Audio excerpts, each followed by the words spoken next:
کارزان بیرواری و دیمن روزان خول کوبانه بو کس و کارن خو برچاو دیگد او هست بخوشیه دیگد چونکی شیایه سنوران در باز بکد و الپارچکا دیا کردستانه شری بکد. براستی هستی که زور خوش امروز لپینام نشتیمانه کی تیب گوشه اما ملتی کرد وارانه هاتون لجر دستی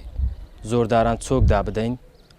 راسته من وەک بچووکترین پێشمەرگە چوون بۆ کۆبانێ بەڵام من خاوەن بیر و باوەڕێکی گەورە بووم هەموو ئاواتیشمەوە بوو ئاڵای کوردستان لەناو کۆبانێ بشەکێنمەوە ئەویشم کرد و بە سەربەرزی کۆبانێمان ئازاد کرد و بە گوندەکانیەوە و بە خۆشحاڵیەوە. کارزان بچووکترین پێشمەرگەیە بەشداری کرد شەڕێ کۆبانێدا لێ بچووکیا تەمەنێوی باندوریل سر چالاکین وی نبویه. کارزان ل همو زوربای شرکانی کوبانی لگلمان بو پیشمرگه کی بتوانا و بجسارت و پر ل مردایتی بو همیشه هاوکار مان بو هر هیرشک بای آزاد کردنی کوبانی بای دسته کی بالای هبویج وکو برا پیشمرگه کانی ترک لگلمان بو.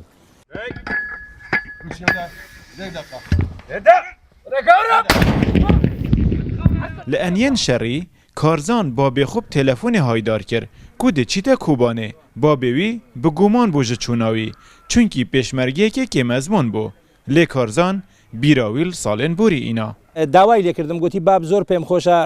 تو ڕەزامەند بی لەسەرەوەی کە من بچم بەشداری شەڕێ کۆبانێ بکەم منیش بەسەرعەت پێم گوتم کوڕم تو زۆر کچکەی عەمرێت و یە ئەوەی نییە کە تو لێرە ڕاهەلستی بچی لە کۆبانێ شەڕێ بکەی تو وا لە شەڕی وا لە جەبهەی گوتی باب کاتی کە تو بوویە پێشمەرگە و ئەمە پەناهەندە بووین لە ئێران زۆر جا بیستومە ئەتو زۆر لە من کچکەتر بووی کە چووی بەشداری شەڕەکانت کرد دیار بوو کە ئەو قسەی کرد ئەمەنی هیچ قسەم نەما تەنها ئەوەندە توانیم پێی بڵێم کوڕم بڕۆ ئەمانەتی خودێ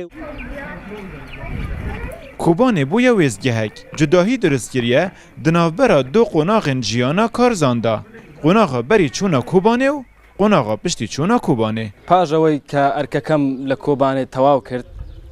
کە گەڕامەوە بۆ باشوور هەستم کرد خەڵک زۆر ڕێزم لێ دەگری بۆ لەبەرەوەی کە بە حکومیەوەی من شەڕم لە کۆبانێ کرد و دیفاعم لە شەرەف و کەرامەت و ناموسی ملەتی کورد کرد و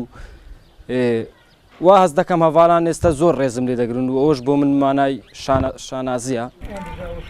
چوونە کوبانێ هێزا پێشمەرگەی ji hêzeka herêmî kire hêzeka nêvdewletî çunkî şiya sinûrê sê dewletan bibirît. Karzan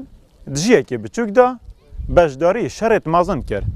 Sinûrê sê dewletan birîn da ku beşdarî biket kontrolkirina Kobanê da. Babê wî jî serdemê şoreşên Kurdî dijiyekê biçûk da beşdarî şoreşê bibû. Gotina mezina li cihe demê dibêjin kur kivanê babê dikêşît. Eyûb Nisrî Rodaw